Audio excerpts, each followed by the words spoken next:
In the Ukraine war today, President Zelensky sent President Putin a rather cheeky letter. In it, he said that the Russians ought to be thinking about peace. They should be thinking about ending this war. And it was a very personal letter between Zelensky. It was very cheeky towards Putin, even sort of implying that he was getting older and he didn't really understand what was going on. But beneath the cheekiness of that letter, and that letter was copied, incidentally, to foreign ministries all over the world, there was another message, which was that the Ukrainians are not losing this war. We're doing okay, so says Zelensky. And the Russians need to understand what the cost is to them of this war. And Putin ought to think about that, because we, the Ukrainians, we've been ready for peace all the time. I mean, we actually will have a ceasefire in place, and then we'll negotiate about what it is that worries you if you'll only agree to a ceasefire. So he's trying to put the onus back on Putin as being the foolish old man who can't see any other alternative but continuing with a war, which the Russians are not winning. Now, why does Zelensky feel as confident about that as he seems to do? Well, two reasons, really. One is what's happening on the front lines, which is to say that the Russian offensive of the last 2 months has completely stalled. They're making no progress around Pokrovsk, where they want to, or getting into that area of the Donbass, which they still want to control. And it doesn't look as if they'll be able to for the rest of this year. So although the Ukrainians are not winning the war on the battlefront, the Russians aren't winning it either. And the Ukrainians, in some places, are beginning to push them back. The second reason why Zelensky can feel confident is because of drones. The Ukrainians have developed their own drones, FP, Firepoint, their own company. And they've developed the Firepoint-1, the deep strike UAV, the deep strike drone, which can go deep into Russia, carries quite a small warhead, but it's very good. The Firepoint-2 is a mid-range strike drone. It's only for the battlefield, carries a much bigger warhead, does a lot of damage on the front lines. But this is also interesting.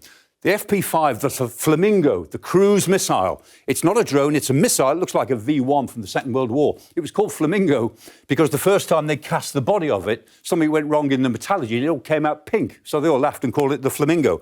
And the Flamingo is a cruise missile that can go deep into Russia, and it's got a very big warhead. And then this one, the FP7, is a ballistic missile intended for the battlefield. It's similar to the American ATACMS ballistic missile, but actually it's more than that, because the FP7 is being used as the basis of Ukraine's own air defense to replace the Patriot missile. Now, they haven't got it yet. They're trying to develop it into what's called the Freya system, which might be ready by as early as next year. And then they won't need Patriots if they've got the FP7 and it works the way they think that it might. So that's one of the key reasons why the Ukrainians are feeling a great deal more confident about their ability to hang on in this war, which gives President Putin quite a problem. The Russian economy is stuttering. It's not going to collapse because it's a big economy, but it is stuttering. Last year, inflation was at about 10%, but interest rates were over 21% in order to rein that in. This year, inflation is down to about 7 or 8%, but interest rates are still at least 14.5% to control that. The problem is there's not much cash in Russia. There's not much credit. It's all going to the defence part of the economy. And the federal budget is spending 40% of all of its cash on defence. And yet that defence industry is still struggling, because even this year's defence budget is $28 billion out of pocket. They're already overspending by $28 billion just in this 1 year. Now, all of that, of course, can be compensated for by official changes, by fiscal policy, by things that government can do. But there's something else which is more important than that, in my view, which is a structural problem the Russians have. It's their labour problem. The Russian population is 142 million, of whom 94 million are working-aged adults. And the problem they have is that they have an immediate labour shortage. They have a labour shortage now of at least 1.5 million, and that will grow, even on present trends, to 3 to 4 million by 2030. Add to that the fact that about 1 million young men fled the war when partial mobilisation was introduced. And if there is another mobilisation, at least 1 million will flee again. Some of these people have come back. We're not sure how many, but they've lost up to 1 million people. And the casualties in the war so far are between 1.5 and 2 million. The bottom line, by most independent estimates, is that by the year 2030, the Russians will have to find between 10 and 11 million more workers.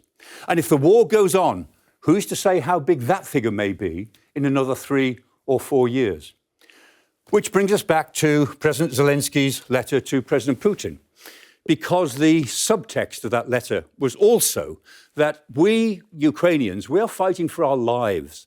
And so we have no choice but to carry on. We don't want to, but if we have to, we will. But you don't have to, Mr. President. You are suffering. Your economy is suffering. So the message is, we can last as long as it takes. But Mr. Putin, can you?